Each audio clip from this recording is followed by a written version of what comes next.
Idiniin ang kanyang mismong kapatid sa isyu ng droga si Pangulong Bongbong Marcos. Ginawa yan ni Senadora Amy Marcos nang magtalumpati sa rally ng Iglesia ni Cristo. Pinabulaanan naman ng palasyo ang alegasyon at naglabas ng dating negative drug test result ng Pangulo. May report si Jonathan Andal. Sa ikalawang araw ng rally ng Iglesia ni Cristo, tahasang binatikos ni Senador Amy Marcos sa kanyang talumpati sa stage ang kapatid na si Pangulong Bongbong Marcos. Batid ko na nagda-drug siya. Nalaman ko at ng pamilya. Nalaman ng pamilya. Seryoso ito. Minsan, kami ng Presidential Guard at Metro Gompa ang naglilinis tuwing nagpa-party po sila.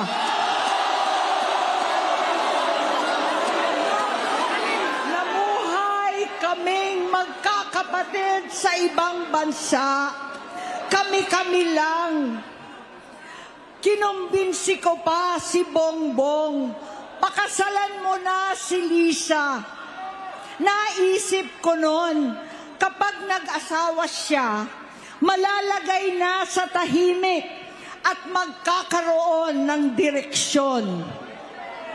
Ang laki ng pagkakamali ko. Mas lumala ang kanyang pagkalulong sa droga.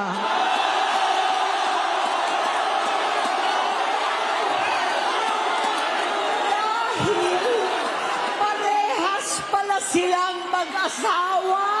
Noong 2016, kasabay ng kampanya ni dating Pangulong Duterte laban sa droga, lumabas ang pangalan ni Bongbong sa listahan.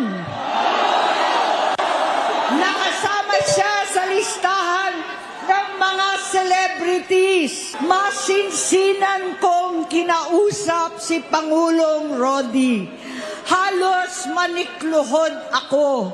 Sinabi kong ayon sa kapulisan, dapat usigin ang mga pusher at saka na lamang sagipin ang mga user.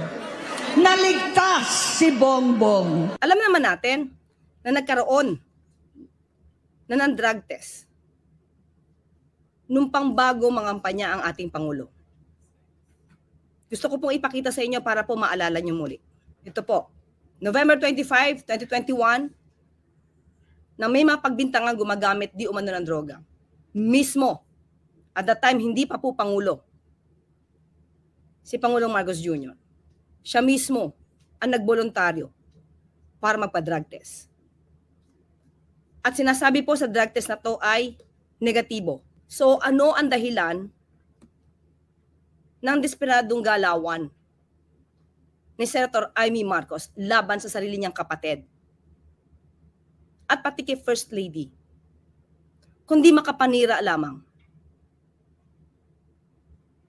Walang basihan kung totoong makapilipino ka at totoong makabayan ka, Senator Amy. Tumulong ka sa pag-iimbestiga. Dapat na ma-pinpoint, dapat maituro kung sino talaga ang sangkot sa korupsyon. Huwag mong sirain ang kapatid mo. Hindi ito ang issue ngayon. Matagal ng issue to, pero since wala kayong makita sa Pangulo na anumang issue ng korupsyon, kung saan nyo dinadala ang issue. Nakakahiya, Senator Amy. Nakakahiya. Kaugnay naman ang sinabi kahapon ng Duterte supporters na nagtipon sa Plaza Salamanca na hindi sila pinayagang makisali sa INC rally dahil sa mga banner nilang BBM resign. Ayon kay INC spokesperson na si Ka Edwil Zabala, welcome sumali sa kanilang rally ang lahat basta hindi sila lilihis sa panawagang transparency, accountability at justice. Hindi tayo sang-ayon sa revolutionary government. Hindi tayo sang-ayon sa kudeta. Hindi tayo sang-ayon sa snap election. 3 araw dapat ang INC rally pero tinapos na ito ngayong ikalawang araw. Ayon kay Zabala, hindi na kinailangan ng 3 araw para maiparating ang mensahe nilang nananawagan para sa hustisya, accountability, transparency at kapayapaan. At ayon sa NCRPO, generally peaceful din ang ikalawang araw ng INC rally. Sa day 2 naman ang protesta sa People Power Monument, bukod sa mga miyembro ng United People's Initiative ng mga retiradong sundalo, may mga dumalo ring politiko. Ipinakita sa kanilang programa ang mga video ni dating Congressman Zaldico na nagdidiin sa papel umano ni Pangulong Bongbong Marcos at dating House Speaker Martin Romualdez sa katiwalian sa flood control projects. Hindi raw bibigyang dignidad ng Pangulo ang mga alegasyon ni Ko, habang si Romualdez naniniwalang walang bigat sa korte ang mga sinabi ni Ko at malinis daw ang kanyang konsensya. Jonathan Andal nagbabalita para sa GMA Integrated News.